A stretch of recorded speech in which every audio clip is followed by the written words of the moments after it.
Hello and welcome to Conversations with Belle, a series where we encourage personal growth and development through discussions of real life issues in a meaningful way. Today, we're excited to have psychotherapist Dr. Beverly Smith return so that we can continue our mental health conversation on healing from trauma and loss. Welcome back, Dr. Bev. Thank you for having me back. I'm always excited to be here with you. I'm so excited to have you back because I think this is just such an important topic. I think it's not discussed enough within our community, and we need to stop and give attention to it. So, could you tell us a little bit about yourself? Again, my name is Dr. Beverly Smith. I have over 26 years of professional experience in counseling. I have worked and served in various settings, including my own private practice, B. Smith Consulting Group, since 2009. I am an adjunct professor in clinical mental health counseling. I've worked a small stint in corrections, but also higher education, public education as well. So that's Awesome. kind of a brief settings. And so I've enjoyed the 26 years. I enjoy helping individuals. I enjoy helping people improve their quality of life. And You are well credentialed. There's something you left off, though. Is there something you want to tell us about a recent appointment? well, I am honored that I was recently appointed to the Physical and Mental Health Committee on a national level for Delta Sigma Theta Sorority Incorporated. So I am honored that our Awesome. national president, President Cook Holmes, appointed me. So I'm delighted to serve and delighted to be of service and assistance. Awesome. Well deserved. Well deserved. So let's jump right in, shall we? Okay. Can we agree that prior to the pandemic, life was already hard, right? For our not only for the country, but for our community. And then COVID-19 shows up and turns the world upside down. Can we agree that that was traumatic? Was that a trauma, a shared trauma for our community? It was definitely a shared trauma. In fact, some have turned it as a corporate grieving. It was a traumatic event, and for some, it still is a traumatic event. It is something that individuals are still struggling with. We all grieve and we respond to trauma differently. You may respond in one way, others will respond in another way, and there's no set time limit on how long someone would experience trauma. You know. So let's talk about trauma. I hear that word being used a lot. Do you think it's overused, kind of like narcissist, or are we talking about legitimate trauma? So can we talk about what trauma looks like? What's the Mhm. clinical definition of it? Yeah. When we talk about trauma, we're talking about anything really that impacts a person that becomes so overwhelming that their brain and body automatically kick in and it may disassociate and we may show other signs and symptoms of trauma. But basically, trauma can occur again for anyone who's experiencing anything that seems to be a threat or overwhelming for them for their brain to process. As we experienced COVID-19 and all of the deaths that occurred, that was very traumatic for individuals. Some individuals could not process it as others could process it. Some Right. individuals could process it, kind of categorize it, and others just found themselves showing various signs as hopelessness, fear, fright. Some may have had physical signs of having experienced trauma during this COVID-19 symptom, and that could be, not sleeping well. It could be pains and body aches. And so we experience trauma differently, but trauma, again, it simply means when your body, your mind cannot process what is happening. You know, you then begin to shut down, you experience trauma. And that's your body way of trying to safeguard your mind, your body, and your soul, if you will. Okay. I have never seen as many deaths as I have experienced over the past 2 years since March of 2020. I see constantly on social media deaths. People are losing loved ones. They've lost parents, they've lost grandparents, they've lost spouses, and children, and close Mhm. friends, and coworkers, and on and on and on the list goes.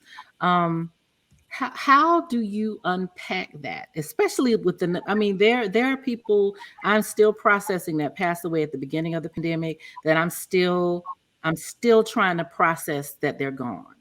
Mhm. I'm still trying to process that. So how do you begin to unpack a loss like that? You know, we begin to unpack a loss, as I would call lean in, and from a different concept than what we use in the marketplace. Leaning in simply means learning to show empathy to ourselves, showing Mm, that utilizing internal nurturing, showing self compassion, and as we love on ourselves and show self compassion to ourselves as well as others, we kind of give ourselves permission to mourn, permission to grieve. So as we begin to unpack and kind of grapple with and deal with where we are with the pain, we simply acknowledge to ourselves and just be true to who we are in the quiet chambers of our hearts. Who am I? What am I feeling? Am I afraid? Am I frightened? And give myself permission to mourn, give myself permission to grieve, and not really fall into the traps of various misconceptions that may be out there, meaning, okay, I should be over it by now, or it shouldn't take that long to grieve. Or am I grieving right? I shouldn't feel this way, but I do feel this way. Or, I'm feeling like this a little too long or a little too much. So giving ourselves permission to be in the space where we simply feel and are honest about where we are. It mhm, doesn't mean that we are giving up because we're leaning in. And part of the leaning in meaning accepting where we are in this present day and time, and accepting that, hey, we were in a pandemic, still are in a pandemic. Hey, I'm mhm, grieving, I'm mourning. Accepting doesn't mean I'm giving up. Accepting doesn't mean, hey, I just can't cope. It simply means, hey, I'm in a space where I want to accept presently where I am and what has happened, the good, the bad, as well as the indifference. right. So those are some few steps. The world doesn't stop, as you know, because we're grieving. Okay, Mhm. because I'm still upset about losing someone or something. The world does not stop. So what is the language that I can use to signal to an employer, to a friend, to family, that I need a minute? Mhm. I'm processing. How do I say that in layman's terms? Because I think part of the issue is we've been taught to soldier on no matter Mhm. what, and you don't stop. If, as you know, if you don't stop and pay attention to it, it's going to grow, and it's Mhm. going to start to manifest itself in other ways. So what's the language I could use, or someone who's watching could use, to signal I need a minute? Interesting. And that's a good question. There are some words we can use to signal, but I would say on the front end, have the Mhm, conversation with supervisors, have the conversation with family and friends, people you're in community with every day. Have the conversation. Hey, I am still grieving. It is a process, it is a journey that I'm still traveling. mhm, Um, have that agreement, right? And have that agreement where you can say, you know what, when I just simply am honest and I say, hey, I need a timeout. mhm, Can I pause right now? Can I get back with you? I need to step away for a second. You know, mhm, so just saying that, hey, I need to step away for a second. I need to pause for a second. I need that timeout. Those are words that kind of we use uh, already, and it doesn't necessarily signify to other people who are listening or may overhear the conversation that there's something wrong or you're in distress. It still can be a way of maintaining your confidentiality. But again, have those agreements up front, and just simply say, hey, I need to pause. I'm having a moment, I'm having a minute. And mhm, most of us have friends on our jobs, and so we could easily say to those friends, hey, can I talk to you for a minute? Can we take a break? I just need your presence. Right? Sometimes we don't need anyone to necessarily have a conversation. We just need their supportive presence. And so simply up front, again, having those agreements and using terms such as pause, time out, mhm, I just mhm, need to step away for a second. Those are easy and words that do not say, hey, I am in major distress. And you may be, and you may have to take some more time than the 15 seconds or 15 minutes to pull away to come back. And that's okay too. Okay. So if I'm driving to work, let's say I'm a school teacher, and I Mm-hmm. and I recently lost someone. Okay, I'm a school teacher and I'm driving to work. The kids are at daycare. I've dropped them off to daycare, kissed the husband, put my makeup on. I'm driving to work, and I have a meltdown in the car on the way to work, and I cannot pull myself together to get out of my car and go into work. What does that woman or that man do in that moment? In that moment, because life is real and we have triggers that will cause us to feel and have episodes, if you will, or to have that meltdown, or just to have those moments that you just want to cry. And Mhm, in those moments, if you're in the parking lot of your job, it is okay to drop the tears. It is okay to cry. It mhm, is okay to let it out. That is actually healthy. But there are other things you can do in that moment. There are things that you can do to say, hey, I'm here in this moment. I am feeling this way and it still hurts. mhm, Admit it, right? mhm.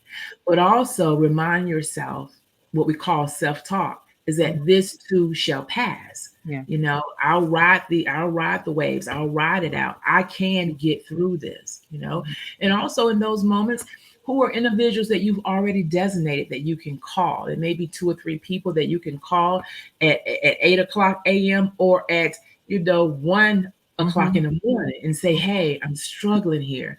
Or just call that person and they are on the other end of the phone and you cry and That's you sob listening. Yeah. and they're just there, right? Mhm. That's Mhm. medicine and that's helpful to the soul and to the spirit and for our mental health. You Mhm. know, that compassion that we show ourselves by allowing ourselves just to cry and say it's okay, but also allowing other people to pour in us, allowing other people to say, hey, or allowing other people to just be present with us, you know, Mhm. and that Mhm. is important. Allow people, give the people around us an opportunity to say, hey, can I help you? What can Mhm. I do? Allow people to be present for you is Mhm. important. And that's so hard because it goes against everything, that I was taught growing up, be strong, don't show weakness, Mm-hmm. suck it up. Suck it from up. from my military background, suck it up. What Suck it feelings? up. What feelings? Mm-hmm. So it's really been harder for me to kind of tap into the when I'm having if I'm having those moments, when I'm having those moments, I've had to unlearn some behaviors. And I think that when you're so stoic, as a lot of us Mm-hmm. are, and as I used to be, people think they got it. They don't need anything. Mm-hmm. But I'm just not a person that's just going to come undone. That's just not if I do that, it's serious, right? So I'm gonna go somewhere off to the corner in a corner or in a private room and have my moment. But I'm not the chicken little person, that's screaming Sapphire, Sapphire, oh my God, help me, help me. That's just not who I am. But I understand that some of that is a learned behavior. Yeah. And when you have a wall up, you're not only keeping people out, but you've locked yourself in too. So I am learning how to Mm-hmm. lean on others. I'm great to be leaned on. I got that, but I've had to learn how to lean on others and allow them to be there for me in that way. So I just kind of wanted to talk about when you're having those moments, Mm-hmm. how you stop. And what Mm-hmm. I'm gathering from what you're saying is the first thing you want to do is breathe, take a deep breath in Mm-hmm. that moment and give into it. Yeah. Because grief is not a straight line. We sometimes think it's a straight line, but it looks like this. It's you're Exactly. fine today, you're fine for the next 3 months, and then in the middle of Publix, while you're shopping looking for spaghetti, you have a moment. And so I think, like you said, leaning into that, giving Yeah. yourself a moment, reaching out to people that care about you to say, Mm-hmm.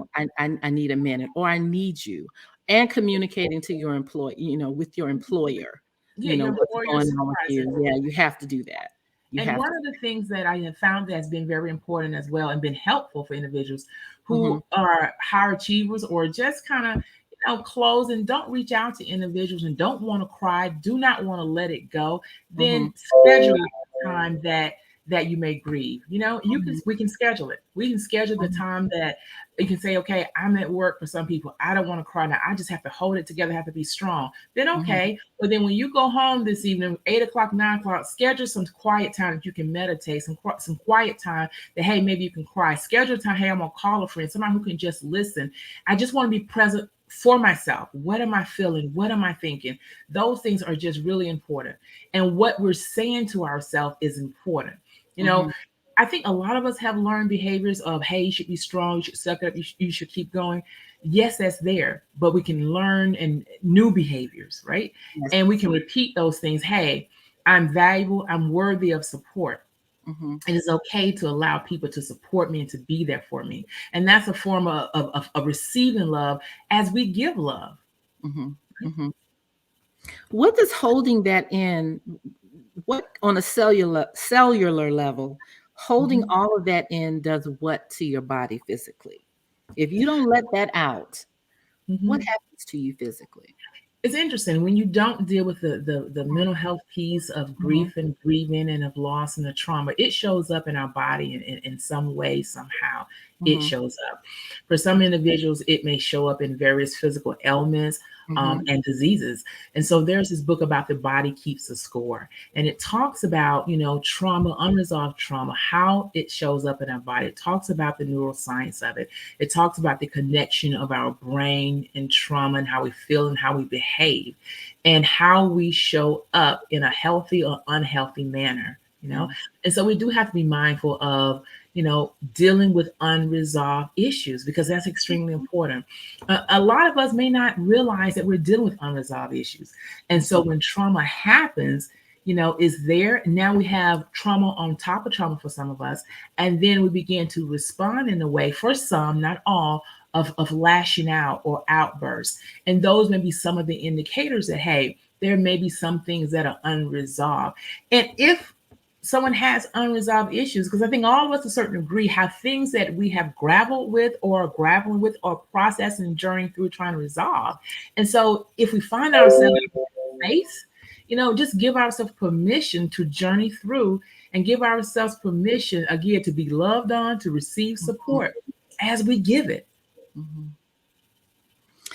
So, some of the obvious signs that you're needing to pay attention to what's going on with you mentally and physically while you're grieving, with the obvious things like outbursts, crying, Mhm. withdrawing, but it also looks like insomnia. You can't Yeah. sleep, you can't rest, you're Mhm. overeating, There and there are you're other signs. yeah, yeah. Overeating, hypervigilance can be Mhm, a sign as well. A mhm, being heightened startled. yes. Some individuals were easily startled. For Mhm, some, that is a sign of maybe some trauma that still has not been resolved. mhm, Other signs you may see, confusion. Some mm, individuals who are still experiencing trauma and journeying through it still have that confusion or increase, if you will, brain fog. yes. That has been known. And for some, loss of memory is Mhm, one sign as well as possible trauma. And sometimes we don't recognize those signs and symptoms, but they're there. And that's why it's important sometimes to have a great support system of individuals who will be there for us through thick and thin. But also, it's important to know when to reach out and receive some professional help yes. so that you don't look up and 5 years have gone, 10 Mhm, years have gone, and you have trauma that you just haven't dealt with that's still impacting the lenses that you look through. It impacts how you think, how you feel, and how you relate to others. So mhm, it's important to address that trauma just to improve our quality of life. mhm, mhm. It's important. How do I know that it's time for me to seek professional help? Well, you'll know probably first of all, individuals around you may respond. They may tell you, "Hey, are you okay? What's going on with you?" A little different. And oftentimes, if they do not, we already know if we're sleeping a little too much, that we are out of sort with our eating habits. We know those things. If we're easily startled, we know that, because we're receiving that feedback from other individuals. If we can't sleep at night, we know we can't sleep at night. We are an active, visible participant in that piece of it.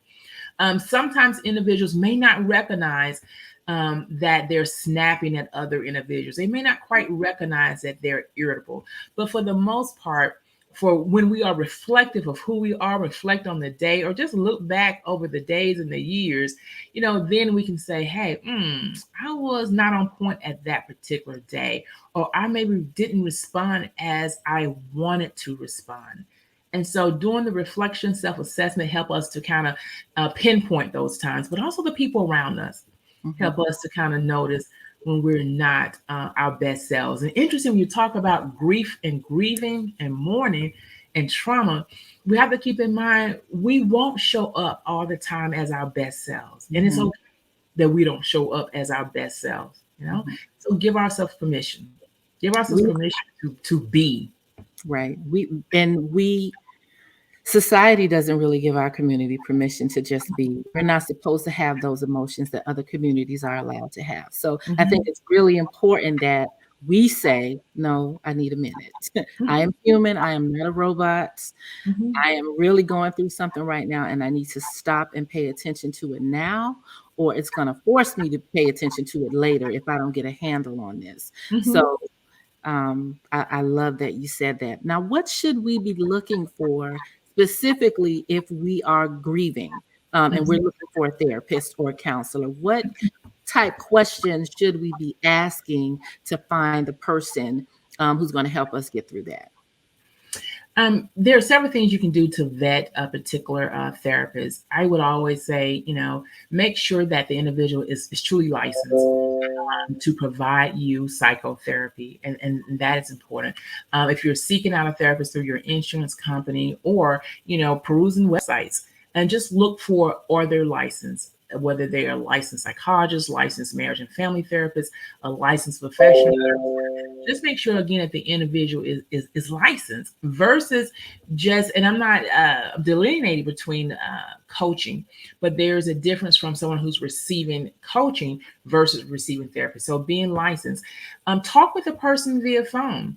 Find out if it's a good fit. Ask the questions, and it's okay if you are, for example, if your value is Christianity or your value is spirituality or whatever the case may be, you can ask the individual, hey, what is your perspective on spirituality, religion? Um, what are your thoughts? And it's okay. And once they give you their answer, either you align with it or you do not. And if the individual does not have the same values that you have, then you continue to shop around Mhm. and you move to the next individual. Even after you commit to an appointment, whether it's a face to face or it's a telemedicine appointment, once you have that first session, you're still vetting, you're still asking questions. And if you feel like it's not a good fit, if you're not comfortable with asking the questions that are important to you, those are the indicators, hey, this may not be the good fit for me. If it's not a good fit, again, move on to the next person. It is a process, and it can be a process, Mhm. but Right. exercise your right to vet, to ask questions, to ask for credentials, to ask for how long have you been in service, what's your specialty, what's your theoretical foundation. Ask about those things. You have to do your due diligence. That's Right. important. It's like looking for a personal physician or someone to do your hair, or Mhm. it's as specific as that. And I think it's really, even if they check off all your boxes, Mhm. sometimes it's still not a good fit because of personalities, life philosophies. I mean, if I'm an atheist, and I'm not, but if I were Mhm. an atheist, going to a therapist who's heavily referring me to scripture, Yeah. that's not gonna work. Mhm. So it's okay to say, not this one. I need to keep looking. And I think a lot of people get frustrated in that search and stop it altogether, but it's really important to keep looking until you find the person that is going to help you on your way to healing. I think it's really important to persevere. Just like you won't stop till you find the right person to cut your hair or do your lawn or clean your house. You have to be diligent and just and search until you find the right fit for you and your family in some instances. Now, Chevalier asks, can your guest speak to something specific, either personal or from a client, an event or incident, and speak on how it was handled? Not Mm, sure I understand the question. I'm not sure. Even give me a little more Can clarity. you give us a little more information, Chevalier? Are you about what you mean?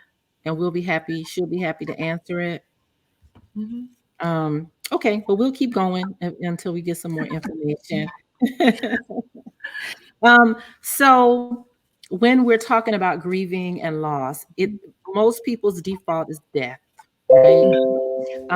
But you can grieve the loss of anything. You can grieve the loss of a relationship, a marriage, Hmm. a separation, uh, losing Loss a of job. I'm mhm. sorry, I didn't Loss hear you. of a pet, loss of a pet, Loss of a loss pet. of a job. Yeah, Hmm. failing health. Hmm. um, Lots of different things. So how do you handle that? Um, how's that approached? How would you approach that differently than you would a death, or is it the Well, same? interesting. Loss can show up differently, meaning, like you, as you mentioned, you can experience a loss of a job, Mhm, loss of a pet, divorce, things of that nature, as well as a human being. So, loss is loss. And oftentimes we only want to think of a loss if it's related to a death.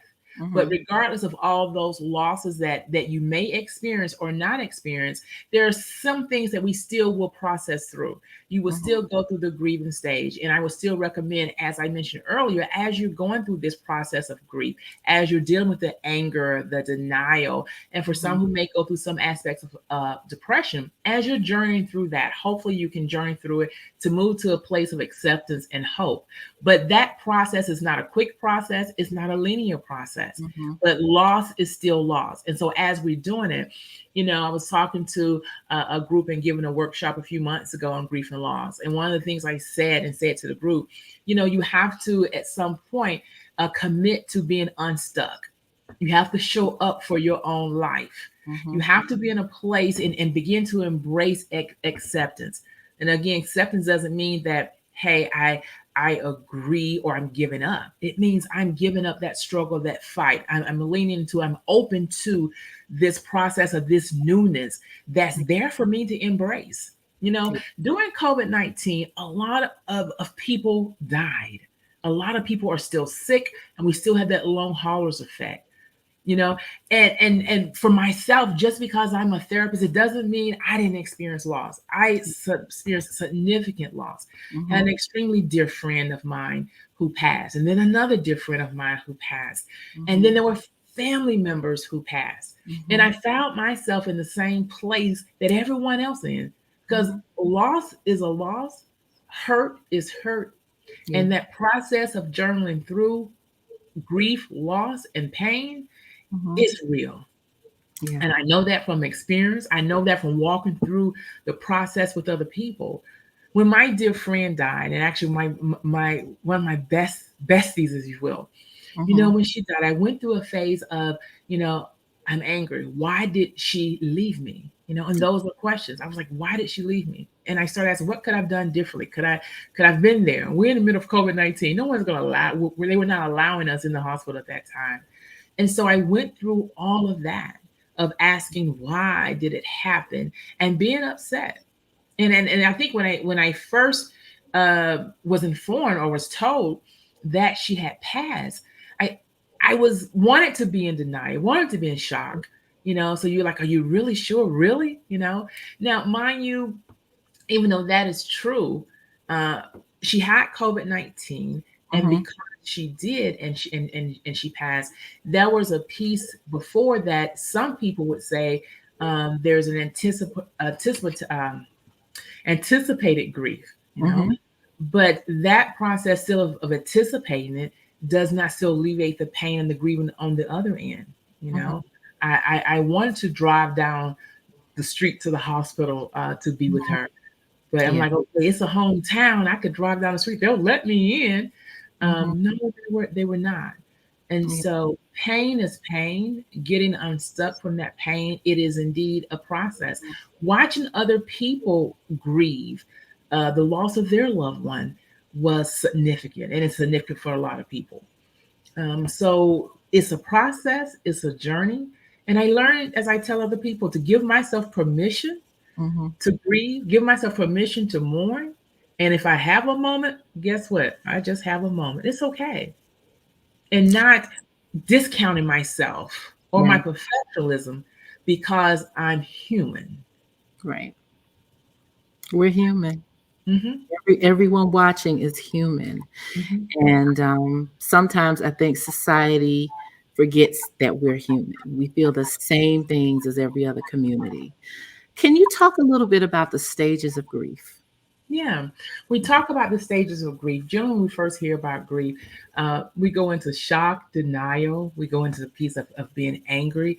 We begin to bargain, and again, hopefully, we journey through that stage of acceptance and hope. But again, it's not a linear process. Mhm. It's not a process whereas I'm shocked at this very moment because I just found out that I move in denial and I'm in shock and denial. That okay, in the next 5 minutes I may move into to anger or bargaining. It just doesn't happen like that. There's some people that are in such a level of shock and denial when they Mhm. find out about a loss that they disassociate. Their Mhm. brain's body cannot process it. So they disassociate mentally and check out, or their mind begin to think of something wrapping around you and safeguarding you. And Mhm. that's their way of disassociating or protecting themselves. And so Yeah. when the mind and body, particularly the mind is ready to process, Mhm. generally you start coming around and they start saying, okay, I can deal. And you begin to see them move more into a relaxed Mhm. state or a calmer state, if you will. Mhm. Hmm. Yeah. So, it's just important we talk about grief and grieving Mhm. that we, again, just give ourselves permission Mhm. to feel Yeah. and be honest about, what we're feeling. And it's okay to say, hey, I was just angry. I was upset. I was shocked. I was in denial. Mhm. It's okay. Yeah. I lost someone in 2014, and I didn't realize until 2015 that Hmm. I had been in shock for a year. Hmm. Like, I completely divorced myself from that, and Hmm. I didn't even process it until a year later because I was so devastated by the death. So And that happens. And that's yeah. why when I mentioned disassociate, we can sometimes detach or mentally Mhm. disassociate just as a way of safeguarding and protecting ourselves. Mhm. And then when you're able to process, as you mentioned, months later or so forth, then you were able to begin to process, to talk about it properly, reflect Yeah. on it. And receive, like I said, receive help, give help, but you had to kind of verbalize it and say, hey, this is where I am, you Yeah. know? Chevalier's back, and says he says, just looking to hear a real life story. So, do you have something you could share? Mhm. That was a real life story. Well, yeah, I think what I just shared now a few minutes ago, as far as a real life story of the personal losses that I experienced, Mhm. they were significant. I think many of us have experienced losses during COVID-19, and because of those losses that I had that were just dear to me, Mhm. it increases our ability to be compassionate. It causes us to kind of pause and reflect on life. Mhm. What really matters in life, and you kind of take stock on where you are and where you're going. Mhm. And so not only do you look at your own life, then you Yeah. begin to again look at those around you and say, hey, who's around me? Who matters most? Am I showing them that I love them? Am I getting the most out of life? You know, and so for me, as I experienced, Mhm. grief and loss during the time, did I disclose everything up front to everyone that I was journaling through? No, I didn't have to say it because they knew. The people around me knew. And so Yeah. the people who are in your community, they know when you are a little different, not Yeah. quite on point, but they don't discount you and they don't penalize you for it. Mhm. And that's a good thing about having people around you who love you and Yeah. who show you that they love you. Yeah. Hmm. Yeah. Yeah. And but that is so important when you talk about trauma, grief, and loss. because Mhm. again, trauma is about anything that has been that threat to you, or anything you cannot cope with emotion psychologically. Mhm. And it could be anything for any people. For Right. some, for a long time, we would define trauma as something that only involved if you were involved in domestic violence or Mhm. war or a shooting or things that Mhm. dramatic of that sort, traumatic. Mhm. But now we begin to talk about trauma in the stance of divorces, in the stance of Mhm. death, and just of general laws, also in the form of COVID-19, or pandemic. And Yeah. so we're beginning to have those real conversations and educating the public. And again, just being in community so we can heal. Because Mhm. COVID-19, again, it has been described by many as a corporate mourning. Yeah. Communities grieve, people collectively grieve.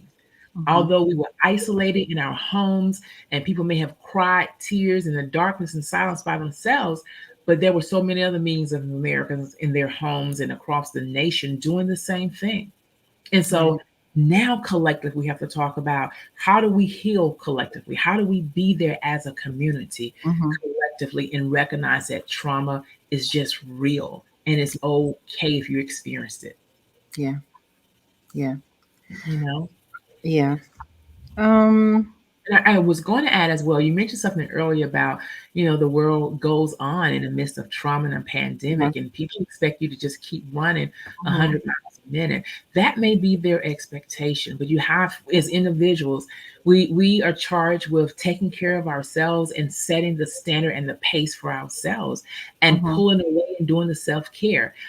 Staying at home, taking that mental health day, taking that break to just relax, taking Right. that walk, pulling away and still away, taking that meditational time just to reflect on who you are, where you are, how are you feeling, and then how do you move forward?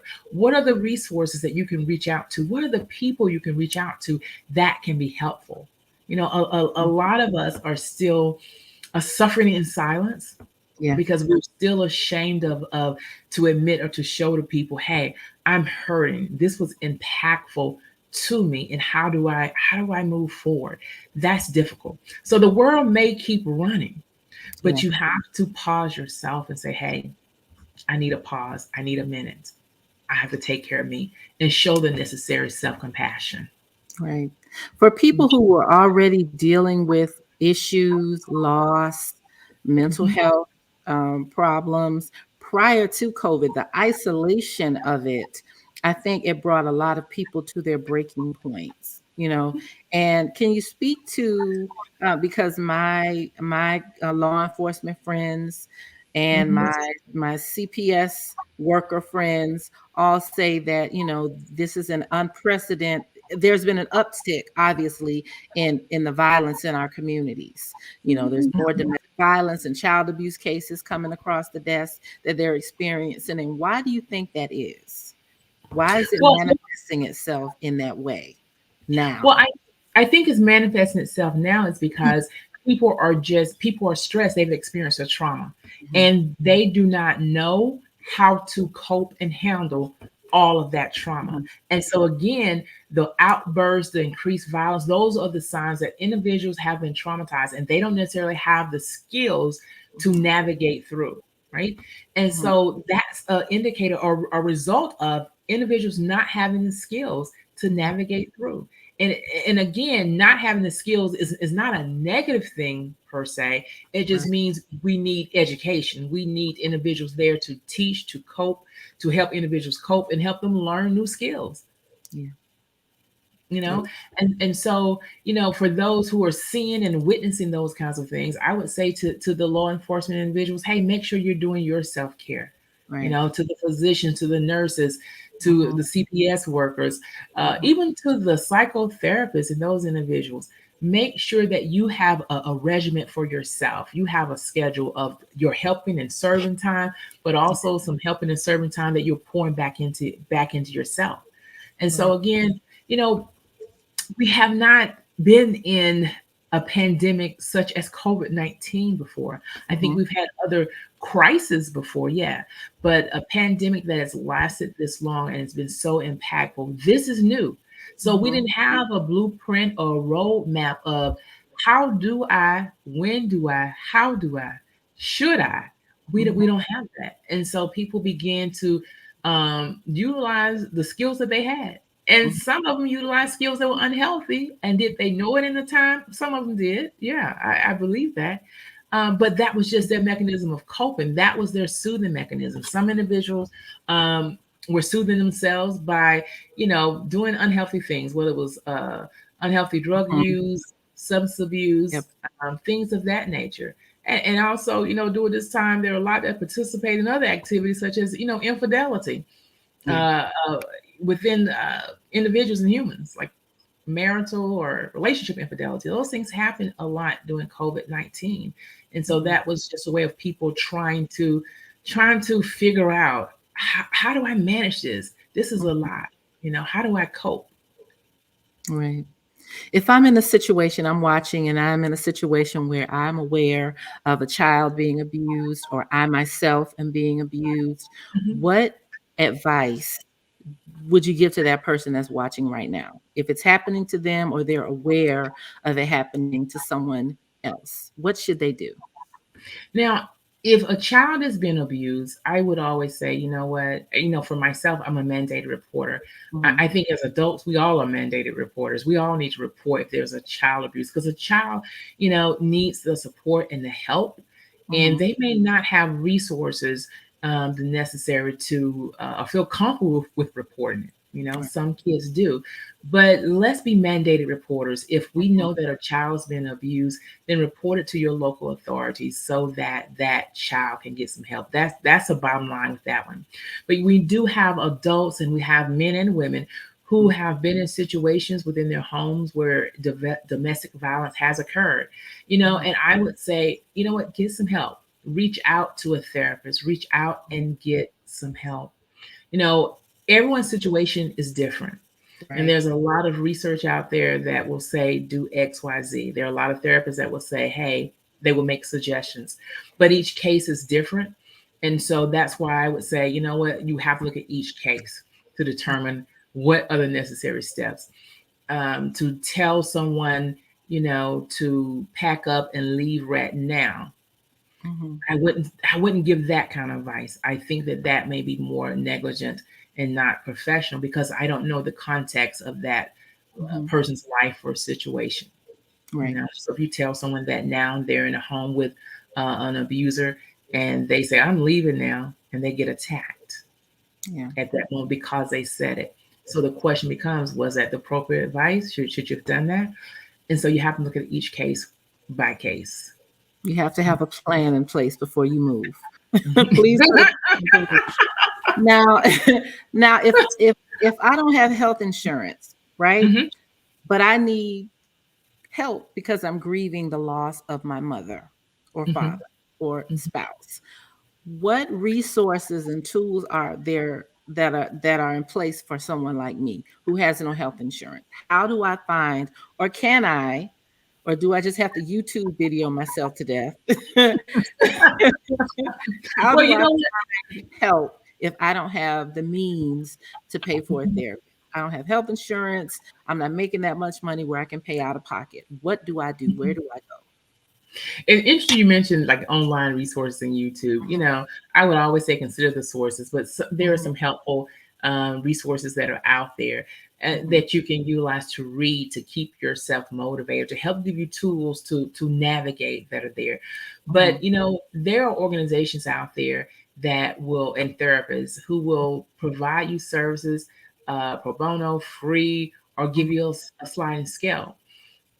For those, reach out to various community organizations, whether it's United Way or the local churches or what have you. Okay. Even if you reach out to your local nearby school, they will have resources that they can share. Hey, this particular agency, they'll provide you services for free. They may provide it for you for $2, $5, whatever the case may Mhm, be. So there are options out there and resources that are available. mhm. Just you can't be afraid to ask. You can't be afraid to ask.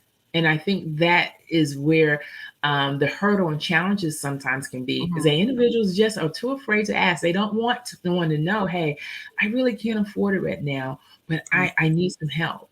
Mhm. We've been in a COVID-19 pandemic, again, in a place and space that we've never been in before. So a Yeah. lot of professionals are just very compassionate, showing a whole lot of empathy, and they will say, hey, I'll do it for free, or do it on a sliding scale.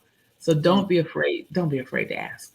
Yeah. You Mhm. have to advocate for yourself. Can you speak a little bit about PTSD?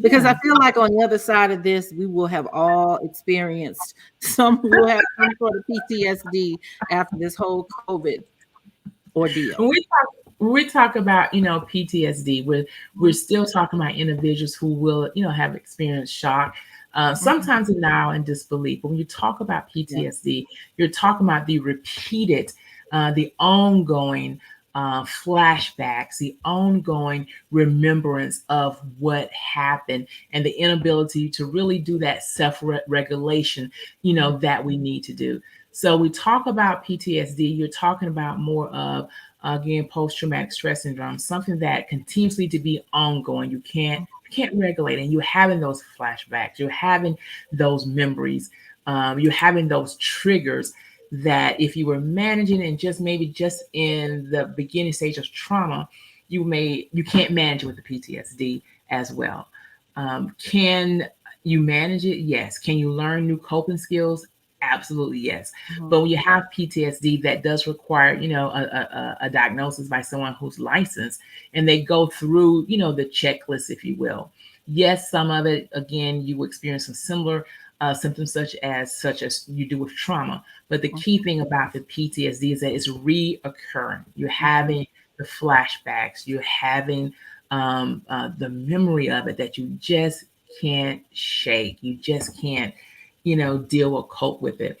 And it can occur at any time. You can have a trigger. You could be out in the grocery store. You could be out in the yard. You could just walk to the mailbox and hear something, Mhm. or someone say something to you that simply reminds you. And then you begin to have those intrusive thoughts. You Mhm. have that flashback. You have that memory. And so that's when you're talking about the PTSD. It's kind of recurring and it's over and over, and you need help coping. You need some new skills and therapy just to help you manage. Something I forgot to mention when we were talking about grief and loss is the social media aspect of it all, right? Yes. So for me, I feel like there is almost a re-traumatization when you have to see that on social media. So for instance, someone passes and someone in an attempt to be the first person to post, that someone has passed away, RIP Belle or RIP Dr. Smith, before the family Mhm. has even had an opportunity to notify other relatives and close family members, or you're scrolling through your timeline and then there's Nana, you know, she looks nice, but she's in an open casket. Or, Mhm. I feel like social media is so intrusive and disrespectful, and there Mhm. is care and respect I think that we don't give the dead or the grieving families and loved ones. And can you speak to that?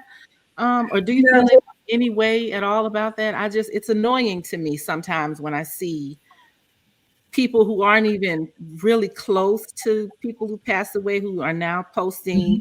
and they're tagging the family member, the mother or father or sister or brother of the person who's passed away. And I'm like, well, every time you tag them, it's a Mhm. reminder, it's like, so can you kind of speak to how out of control social media is, or do you think it is? I mean, is it an issue for you? For me, it is, but what do you think?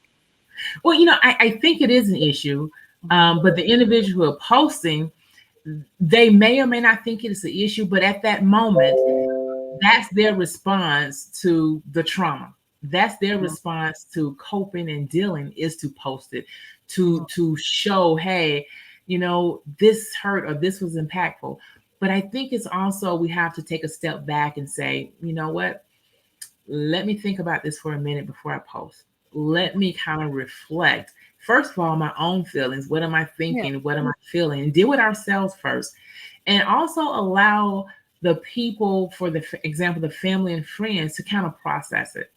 Oftentimes, like you mentioned, people post on social media, and then you see it over and over, which for some can be a contributing factor for PTSD. I know before you will have some individuals that say, oh, you can't develop PTSD solely from social media, but it can be a contributing factor for someone to go into that realm of PTSD.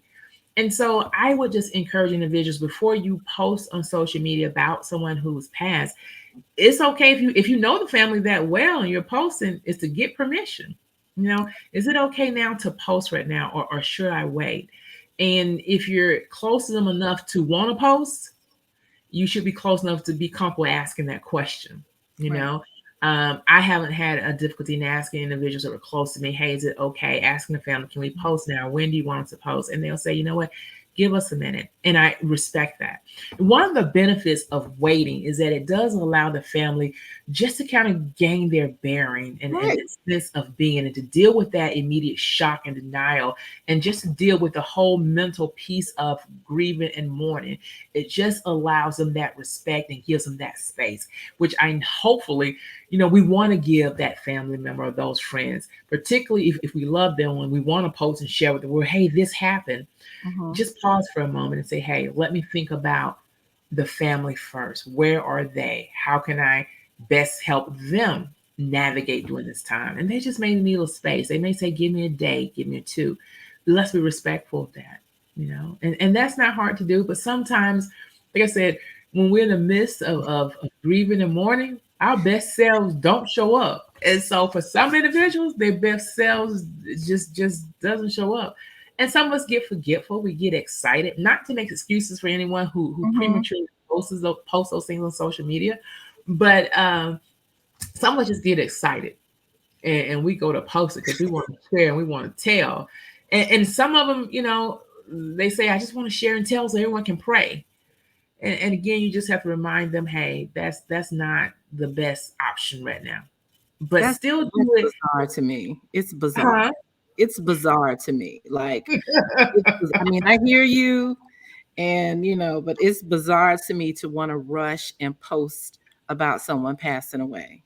It's bizarre to me, but I would just say, please consider the family, the people who actually know the person who passed away. And some of these people hadn't talked to the deceased in over 20 years, you know and now you rushed, and you got them in clouds and wings on their pictures, and I'm just like, okay, I gotta For some unfollow people, I you. think some people do take it to the ninth level. I think some people do take it to the ninth level. But for those It's too individuals, I consider their context, or just say, you know what, they have a context of their lives and situations that, not making excuses, I maybe just I don't know about. So just I just don't give them do that it. grace and mercy. And there have been times where, I've said to those that I was close to, I don't know if you really want to post now, or could you consider maybe not posting at this moment? It's a little sensitive for the family, of course, appropriately for obvious reasons. It's just sensitive. So, It's so insensitive to me. It's yeah, just so insensitive to me, but that's just me. I'm old school, I guess. they don't look at it that way. That, because they posted it, so that tells you they have a different perspective of it, and some think that they're just garnishing up some prayer warriors, to intercede for the No, they're family not. during that time. People putting the little prayer hands. That's not a prayer. Yeah, That's not. Please save your prayer hands, okay? But anyway, but that may be true, but to also what it could signal to doing what it could signal during this time as well, during COVID-19, it could be still that sign or that signal that individual may be experiencing some trauma. They may be experiencing, the PTSD. For some individuals who post a lot, we don't know if they have had issue or concern, experienced trauma. We don't even know if they have PTSD. Another sign of PTSD is avoidance. And so Mhm. some individual may post about someone else, avoiding dealing with their own grief, their own loss, and their own trauma. They just kind of, they flip it and deflect. So that could be a host of reasons. And again, some could post because they think, hey, I just want to garner up and summon the prayer warrior, if you could, so that we can intercede. So, there may be a host of reasons why people post, but I would still say be considerate Right. particularly when it just happened, if you want to post at this moment in time. Most people, because loss and death can be and is traumatic for a lot of people, we want to be conscious of the fact that it is traumatic. So pause for a moment and just say, hey, I don't have to post right now. What's the hurry? Would they want me to post this?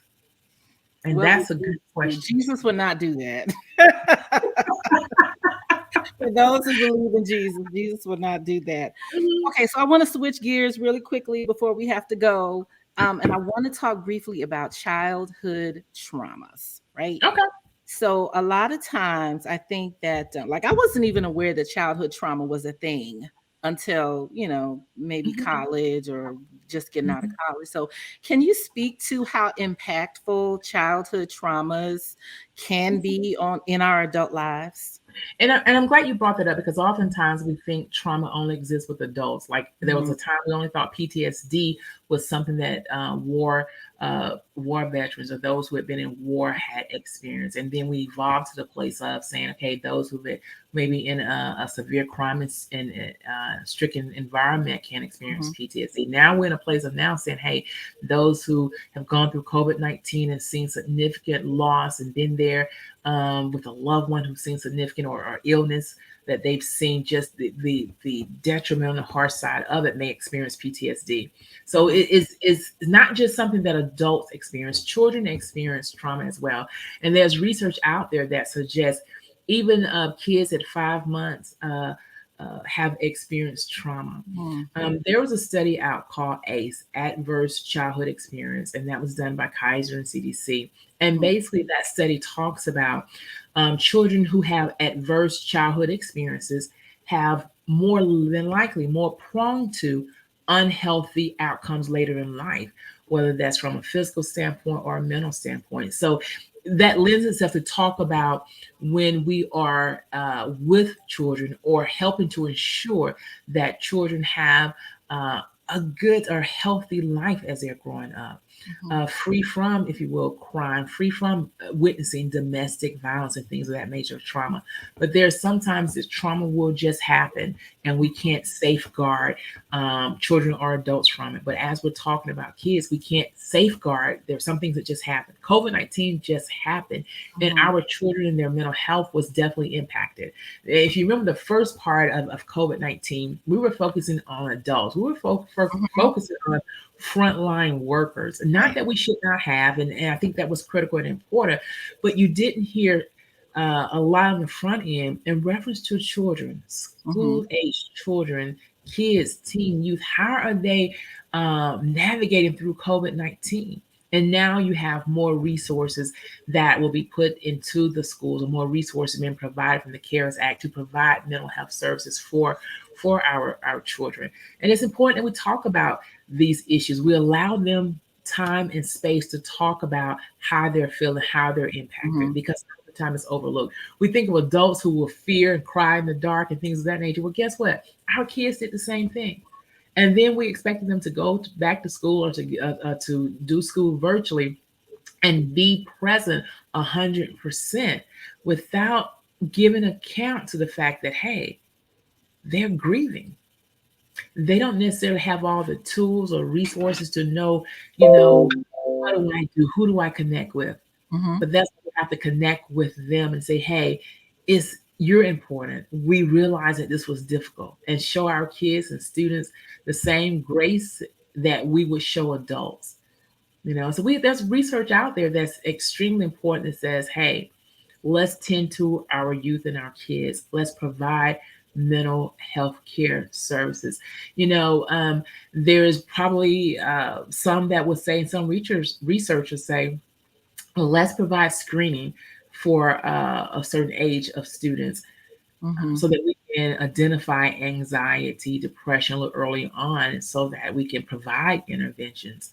And so I think that is a good strategy that hopefully we may see moving forward in the future.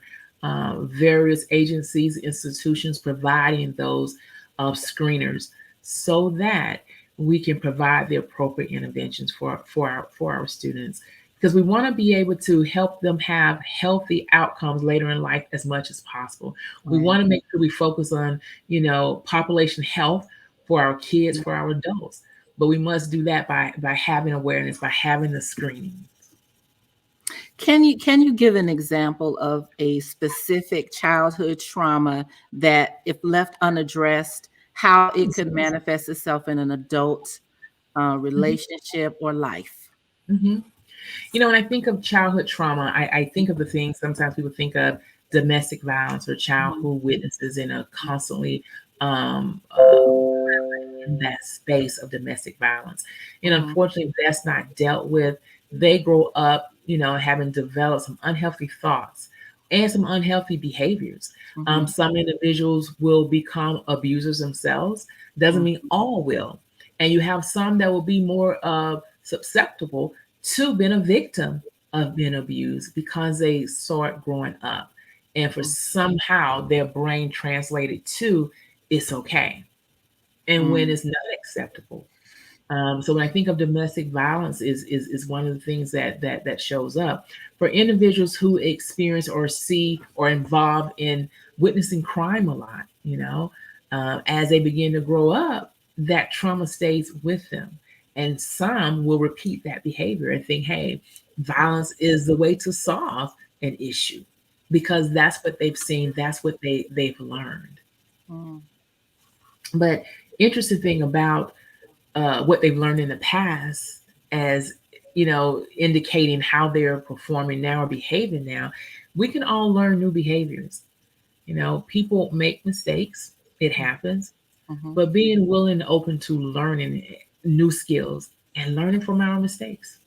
Yeah. you know and there's this important thing about forgiveness that plays a large role in being able to have a healthy life, being able to deal with trauma, PTSD, is being able to forgive ourselves and those who were the perpetrators, if you will, those who hurt us, being able to move in a space that we forgive them, but also move in a space where we forgive ourselves, because a lot of individuals who may experience trauma or experience PTSD, they may harbor some anger towards other individuals, but they also may be angry with themselves as well. And Yeah. so, journeying through that process of learning to forgive oneself, you Mhm, know, giving ourselves again that grace to say, "Hey, I made a mistake," or that individual made a mistake, or they did something wrong that hurt me, yeah. and being able to just address that, and also dealing with the issue of shame and Mhm. dealing with the issue of guilt is extremely important when you talk about forgiveness and talk about having an improved quality of life, or just talk about dealing with trauma, period. We have to kind of grapple with the shame, the guilt, and forgiveness. Yeah. I couple things. Hmm. With childhood trauma, I think what further complicates having had the trauma happen to you is oftentimes who the perpetrator was. Yeah. Oftentimes it's at the hands of someone that you love, someone that's Hmm. very close to you, parent, a favorite cousin, Hmm. neighborhood minister, or what have you, someone respected in the community. And so I Hmm. think the tension oftentimes is reconciling what happened and who did it to you.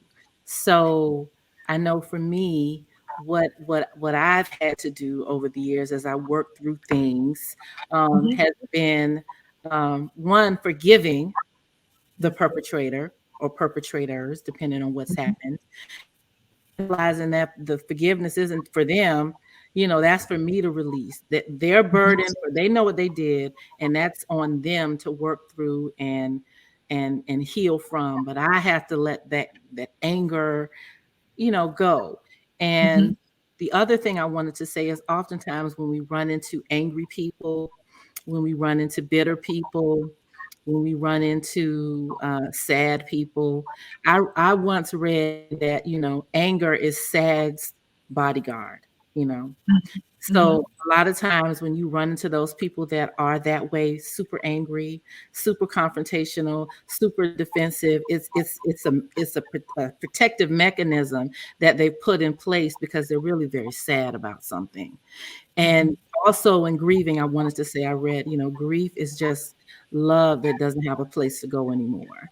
And Mhm. so um, it kind of softened my perspective on a lot of things. It's just love that the person is no longer there to be on the receiving end of all that love that you wanted to give them. And you're grieving that in addition to the person no longer being there. So what do you think about that? You think there's I anything to that, or it's just something that's on the internet, or No, I think you're right. When we're grieving, we just have to discover a different way to love, a Mhm. different way to remember, a different way to reflect on that loss. Yeah. And so we're grieving, but there are ways to show it health in a healthy manner. There are Mhm. ways to kind of release that tension. Mhm. And grieving actually is part of the healing process. Mm. And so we don't have to run from it. We don't have to deny it. And it's okay because it's part of the healing process. Yeah. And oftentimes we don't look at it as part of the healing process. We Mhm. look at it as, okay, this is happening. I'm hurting. I shouldn't be hurting this long. I should move on. No, it's okay. Keep journeying through the process. Keep putting one foot in front of the other. And Mm. it's okay. You know, it is okay. One of the things I know you was talking about a few seconds ago in reference to perpetrators and things happen for kids, which shows up sometimes later in life. Uh, Mhm. when there's a perpetrator against a child, you know, Mm. that means for that child, they are now establishing an unhealthy attachment or Mhm. not establishing an attachment that they need with that adult figure to help them learn how to emotionally regulate, to emotionally monitor themselves, to self monitor, show self compassion, and also to show compassion to other people. Mhm. And so when a child is abused or a child is not given and provided the right emotional support, they don't form the needed bonds and attachment. And Right. so as they grow older, Mhm. they find themselves difficulty. They find themselves in difficulty relation in difficult situations in relationship, forming bonds, being close, showing people that they love them and receiving love. Mhm. And it doesn't mean, and I stress this again, it doesn't mean that the person is damaged, they're wrong. That just simply means something that they need to work on and process through Mhm. to gain more awareness of themselves and to gain more skills and tools. That's it.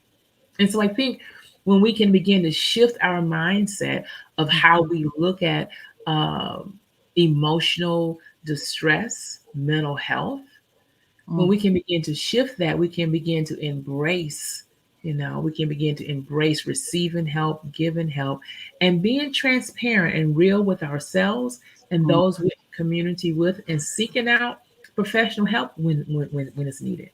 And I'm not trying to promote any person, one business or any entity or institution, but getting professional help is extremely important because you have someone who can to talk with you, journey with you in an objective manner, and just help give you a different perspective, but also to help validate your perspective and where you are, and help give you school tools for affirmation, Yeah. help confirm. And I think that is important as well. Mhm. We all have something that we have dealt with or dealing with or is soon to come. And so It's we all have found ourselves in some space that we Mhm. needed some help and support. And it's okay. Mhm. It's okay. Always, I've learned a lot, and I thank you so much for agreeing to appear on Conversations with Belle. I always enjoy having you here. You're so wise, and you give practical advice that we can apply, to our lives right now today. Um, Mhm. is there anything in parting that you'd like to share with anyone who's watching or who watches the replay?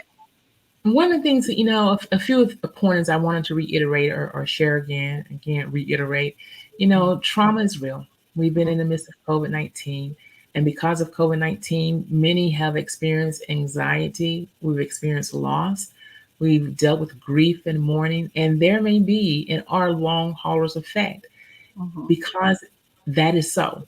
You know, make sure that you engage in a community of caring people, of caring individuals who will help take care of you as you help take care of them. Because we're not an island. We were not intended to be here to be an island, to do it all by ourselves.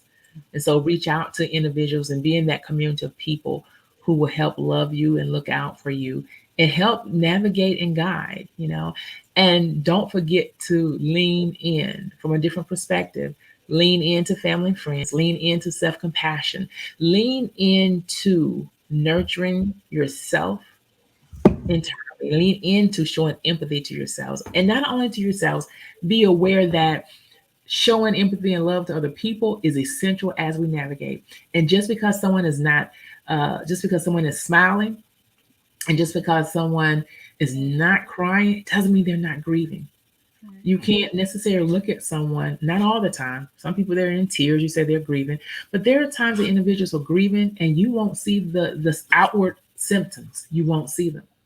So be patient, be kind with people you encounter, show some grace and mercy, and receive it, and reach out to get professional help if you need it. And one of the key critical things, and I won't belong the time, I want to just talk about when you're talking about trauma and getting help. The therapist is there to help you move to a place emotionally of safety and stability, and that's important when you're talking about trauma and PTSD and being able to navigate. Okay? So help is out there and available. So lean in, show yourself some empathy, and show yourself some love. I know this was a heavy topic, but I feel like it's a conversation that we have to have and we need to continue to have to give ourselves permission, destigmatize therapy and getting help and get to our healing. Um, Yeah. thanks, thanks to all for tuning into Conversations with Belle. You can find me across all social media platforms at I am Belle Morgan. I look forward to seeing everyone again real soon so that we can continue to discuss real life issues in a meaningful way. Until then, have a great evening.